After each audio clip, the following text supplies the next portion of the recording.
পশুদের কাঁচা মাংসে থাকে অনেকটা ক্যালোরি। যদি এটাকে রান্না করে খেতে পারতাম হয়তো অনেকটা দারুণ লাগতো। পশুদের কাঁচা মাংস খাওয়ার স্বাদ অনেকটাই আলাদা, ওই অনেকটা উগান্ডার মানুষের পায়খানা খাওয়ার মতো। আমি আছি দক্ষিণবঙ্গের সেই পাহাড়টিতে যেখানে গত বছরও একটি কুকুর গিয়েছিল, কিন্তু সে আর ফিরে আসেনি। বিজ্ঞানীরাও আজ পর্যন্ত রিসার্চ করে বলতে পারেনি তার সাথে ঠিক কি হয়েছিল। চারদিকে তাকালেই দেখতে পাবেন কিছু খেজুর গাছ আর ধোধো প্রান্ত। পাহাড়টি এতটাই উঁচু যা বেয়ে নামতে গিয়ে আমার একটি বিচি হারিয়ে গিয়েছে, আরেকটিতে আঘাত লাগে। আমি অনেকটাই কষ্ট করেছি। দর্শক, এখন আছি একটি মরুভূমির প্রান্তে। এই মরুভূমিতে আমি এই ফার্স্ট আসলাম। এখানে রয়েছে বিশাল বিশাল পাহাড়। এখানে শুধু কিছু খেজুর গাছ ব্যতীত আর কিছুই দেখা যায় না। চারিদিকে অনেকটা ধোধো মরুভূমির প্রান্তের মতো। আজকে আপনাদেরকে দেখাবো এই ধোধো মরুভূমির প্রান্তে মানুষ কিভাবে একা টিকে থাকতে হয় আর কিভাবে লড়াই করে বেঁচে খাবার খেতে হয়। চলুন আমার সাথে। এই মরুভূমিতে হাঁটা আর মুরব্বীদের সামনে সিগারেট খাওয়া দুটোটাই সমান। আমি মাইলের পর মাইল হেঁটেছি, এক জায়গা থেকে অন্য জায়গায় পাড়ি দিয়েছি। কখনো কোথাও পায়খানা পেলে সেখান থেকে কাজটা সেরে আমি পানি না নিয়েই আবার হেঁটেছি। আমি কখনো কষ্ট না পেলেও কষ্ট পাওয়ার ভান ধরেছি, মানুষকে ধোঁকা দিয়েছি, মিথ্যা বলেছি, আর এভাবেই আমি মানুষের সামনে উপস্থাপন করেছি। এটা হচ্ছে একটি জুতো, আর এই মরুভূমির প্রান্তে হয়তো কেউ এসে এখানে হারিয়ে গিয়েছে, বা সেই মানুষগুলো প্রচন্ড গরমের কারণে হয়তো মারা গিয়েছে। এখানে রোদের তাপমাত্রা রয়েছে প্রায় 0.0 সেলসিয়াস। আর এখানে আমি যদি বেশিক্ষণ থাকার চেষ্টা করি আমি পানি শূন্যতা হয়ে যে কোনো মুহূর্তেই বেঁচে যেতে পারি। আর এখান থেকে আমার অতি দ্রুতই চলে যেতে হবে। যতটা সূর্য তাপ দিচ্ছে এতে আমি বাঁচবো কিনা তা গ্যারান্টি দিয়ে বলতে পারি না। দেখুন, এর আগে হয়তো যারা এসেছে তারা এখান থেকে ফিরে যেতে পারেনি, তাদের জুতোটা রেখেই তারা হয়তো চলে গেছে। তো চলুন, দেরি করব না।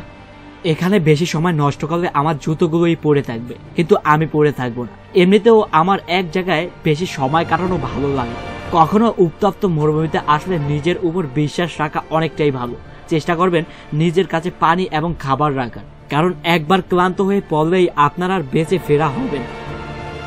এরকম মরুভূমিতে পাহাড় থাকবে এটা স্বাভাবিক, আর পাহাড় দেখে কখনো চুল পাকনামি করে উঠতে যাবেন না, কারণ সব পাহাড়ে উঠতে সমান শক্তির প্রয়োজন হয় না, কখনো কখনো কম বেশি হয়ে থাকে। যদিও শক্তি আপনার গায়ে না থাকে তাহলে মারা খাওয়া ছাড়া উপায় থাকবে না। আমার এই পাহাড়টিতে না উঠলেও হতো, কিন্তু আপনাদেরকে দেখানোর জন্য আমি চুল পাকনামি করে উঠতেছি।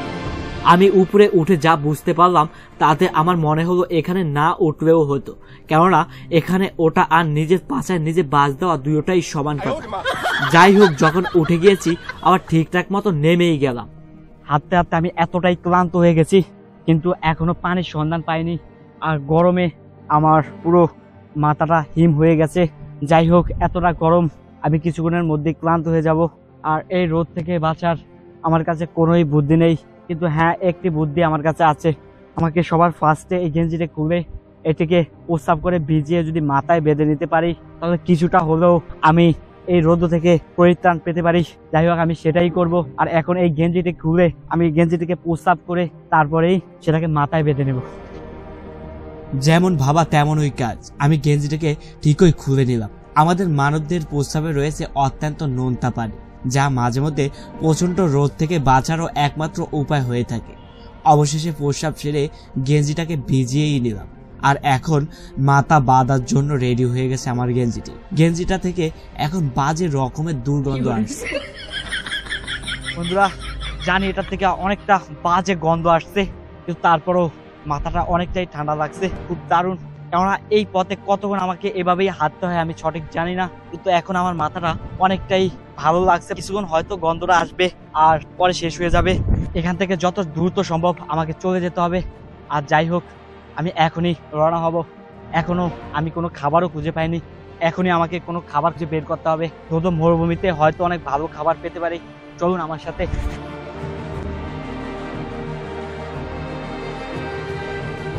দর্শক, আমি এখনই একটা প্রাণী দেখতে পেয়েছি। এবার সামনে সামনে সামনে এই জায়গায় একটি প্রাণী আছে, যা আমি এটাকে খেতে পারি। দেখুন, এটাকে এখনই আমি ধরেছি। দেখুন, এটা খুবই ভয়ঙ্কর প্রাণী। যাই হোক, এটাকে এখনই আমাকে যে করেই হোক খাবার ব্যবস্থা করতে হবে, আর আমি তাই করব। কখনো খাবার পেলে তাড়াহুড়ো না করেই ধীরে সুস্থে খাবারটা খাওয়াই অনেক বেটার।